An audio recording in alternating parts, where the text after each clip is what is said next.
बिस्मिल्लाहिर्रहमानिर्रहीम। आज का जो हमारा टॉपिक है वो है पीरियोडिक वेव्स।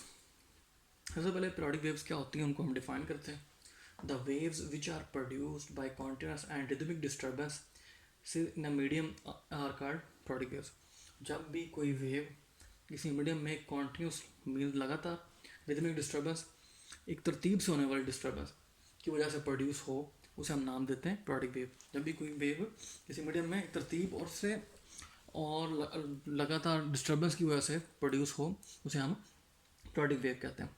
एक मैस स्प्रिंग सिस्टम की जो मूवमेंट है वो एक पीरियोडिक वेव की एग्जांपल है। इसलिए आपके सामने ही है, एक मैस स्प्रिंग सिस्टम है, इसको हैंग किया हुआ है। अगर मैं इससे फोर्स लगा के नीचे ले जाता हूँ, रिलीज़ करता हूँ, तो इस तरह से ऑसिलेट करना शुरू कर देगा। तो उसके अंदर जो जो डिस्टर्बेंस आई है उसकी वजह से जो वेव क्रिएट हुई है उसे हम नाम देंगे पीरियोडिक वेव। ठीक।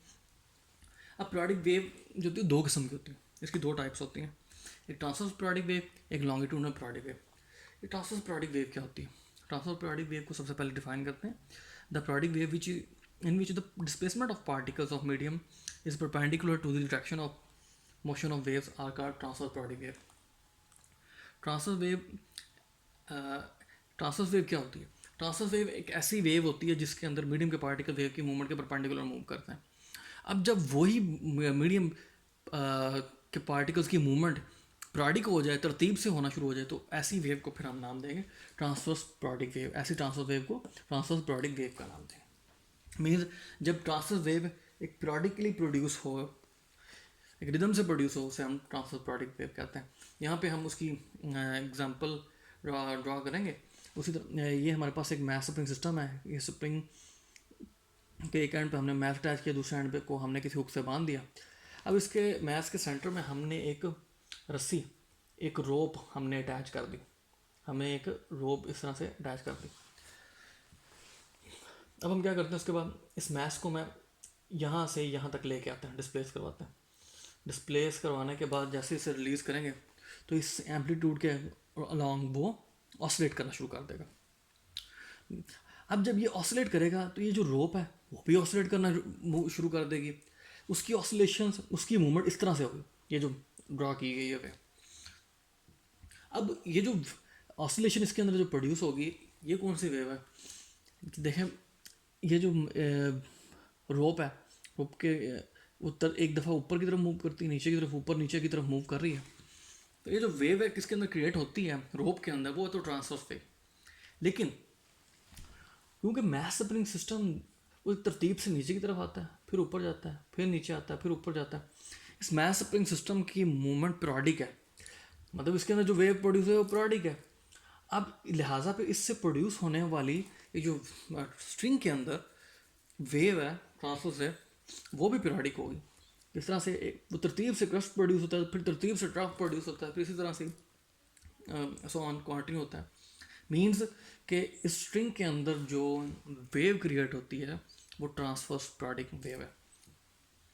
अब इस ट्रांसवर्स पीरियोडिक वेव के अंदर इसका ये जो पॉइंट होता है ना, इसे हम ना एक वेव का ये इसे हम मीन लेवल बोलते हैं। इस मीन लेवल से अबव वाला जो पोर्शन होता है ना, ये पोर्शन, इसे हम क्रस्ट बोलते हैं। एक वे ट्रांसवर्स वेव का मीन लेवल से अबव वाला पोर्शन होता है उसे हम क्रस्ट बोलते हैं, और अब बिलो वाला पोर्शन को हम ट्रफ बोलते हैं। अब एक ट्रांसवर्स वेव के क्रस्ट या ट्रफ दोनों में से किसी भी पॉइंट पे का जो मैक्सिमम डिस्प्लेसमेंट होता है ना, मतलब इस पॉइंट का डिस्प्लेसमेंट मैक्सिमम है, तो इसको हम एम्पलीट्यूड बोलते हैं। जिस पॉइंट का डिस्प्लेसमेंट मैक्सिमम होता है वो उस मैक्सिमम डिस्प्लेसमेंट को हम एम्पलीट्यूड बोलते हैं।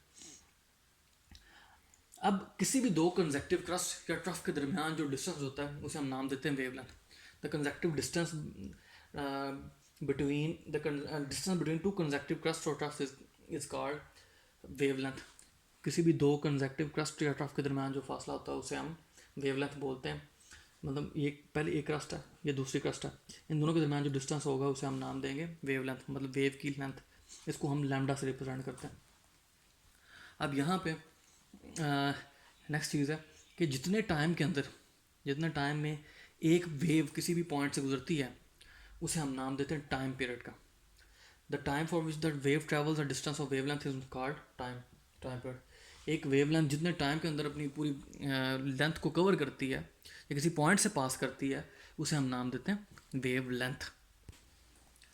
अब नेक्स्ट अगर हम एक वेव की स्पीड फाइंड करना चाहते हैं, उसके लिए मैथमेटिकल रिलेशन हम ड्राइव करते हैं।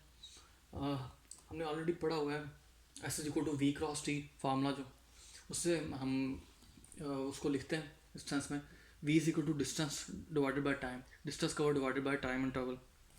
ये हमारे पास एक फार्मूला होता है स्पीड को फाइंड करने का। अब इस फार्मूले के अंदर हम रेलिवेंट वैल्यूज पुट करते हैं। डिस्टेंस कवर्ड क्या है, क्या डिस्टेंस कवर्ड कितना, एक वेव का कितना डिस्टेंस होता है, लैम्डा।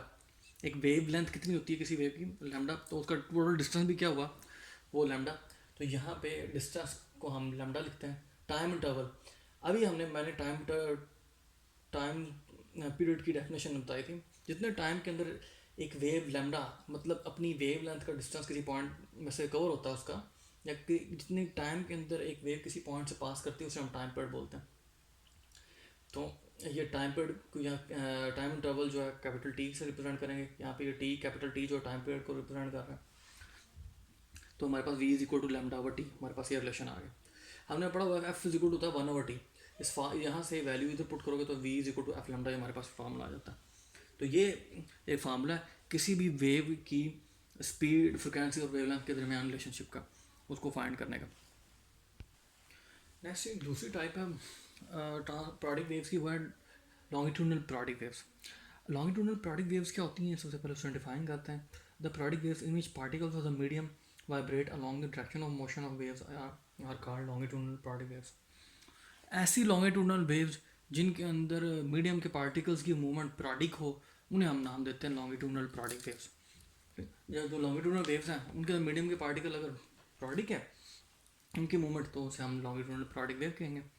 इसकी यहाँ पे हम एक एग्जांपल कोड करते हैं लॉन्गिट्यूडनल पीरियोडिक वेव की। सपोज करें ये हमारे पास एक स्प्रिंग है, उसको हमने थ्रेड्स, धागों की मदद से हैंग किया हुआ। इधर हैंग धागों की मदद से इसलिए किया ताकि ये इस हॉरिजॉन्टली ही मूव करे।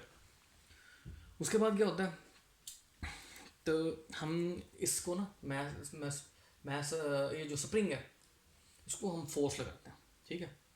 फोर्स लगा इस एंड से इस एंड से हम इसे फोर्स लगाते हैं। जब इसे हम फोर्स लगाएंगे, इस तरह से स्ट्रेच करेंगे, फिर छोड़ रिलीज करेंगे दोनों एंड से, तो क्या होगा, ये ऑसिलेट, इस तरह से ऑसिलेट करना शुरू कर देगा। मतलब इसके अंदर कंप्रेशन या रेयरफैक्शन प्रोड्यूस होगा। ये थे ना, ये कंप्रेशन है, ये रेयरफैक्शन है, कंप्रेशन है, फिर आगे रेयरफैक्शन इसके अंदर प्रोड्यूस होता है। अब जब इस पर फोर्स नहीं लगती स्प्रिंग के अंदर, तब इसकी जो रस्सी थ्रेड्स हैं वो वर्टिकल सीधे होंगे। जब इस पर फोर्स लगेगी, सारी बात है, वो भी अपनी डिस्प्लेसमेंट को चेंज कर लेते हैं। अब इन रस्सियों का जो डिस्प्लेसमेंट है आपस में, उनका जो डिस्प्लेसमेंट है, उनको वही इजीली उसको हम ड्रॉ कर सकते हैं। उसका डिस्प्लेसमेंट इनके स्प्रिंग के पॉइंट्स का आपस में ही एलिमेंट्स का डिस्प्लेसमेंट है। अगर हम इस थ्रेड्स के आपस में दरमियान में जो डिस्टेंस है, अगर वो हम कैलकुलेट करते हैं, वो इन स्प्रिंग के एलिमेंट्स के ही डिस्टेंस को रिप्रेजेंट करता है। अब इसको अगर हम ग्राफ की फॉर्म में प्लॉट करें ना, इस डिस्टेंस को अगर हम इसको ग्राफ की फॉर्म में प्लॉट करें, तो हमारे पास ये आता है, ये हमारे पास ये कर्व आती है। तो ये कर्व क्या रिप्रेजेंट कर रही है, लास्ट हमने जो अभी ट्रांसफर पीरियोडिक वेव पढ़ी है उसकी कर्व भी इस तरह की थी, तो ये इसकी कर्व भी इस तरह से ही आ रही है डिस्टेंस की। ये कर्व रिप्रेजेंट क्या कर रही है, ये कर्व रिप्रेजेंट कर रही है कि एक तरतीब से वैल्यू पहले एक्सट्रीम पे जाती है, फिर मिनिमम, फिर नेगेटिव मैक्सिमम, फिर मैक्सिमम, ज़ीरो, फिर मैक्सिमम। मतलब तरतीब से क्रस्ट प्रोड्यूस होता है, तरतीब से क्रस्ट और ट्रफ होता है, ग्राफ की फॉर्म में प्रोड्यूस। मतलब इन शॉर्ट एक इक्वल इंटरवल से चेंज को रिप्रेजेंट कर रहा है, एक तरतीब को रिप्रेजेंट कर रहा है ग्राफ।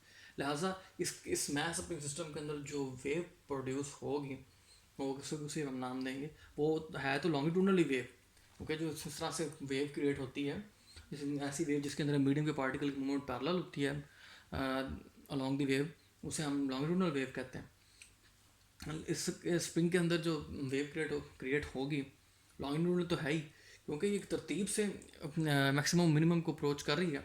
लिहाजा इस वेव को हम नाम देंगे लॉन्गिट्यूडनल पीरियोडिक वेव। जिसके अंदर वेव प्रोड्यूस हो रही है उसे हम लॉन्गिट्यूडनल पीरियोडिक वेव का नाम देते हैं। That's it.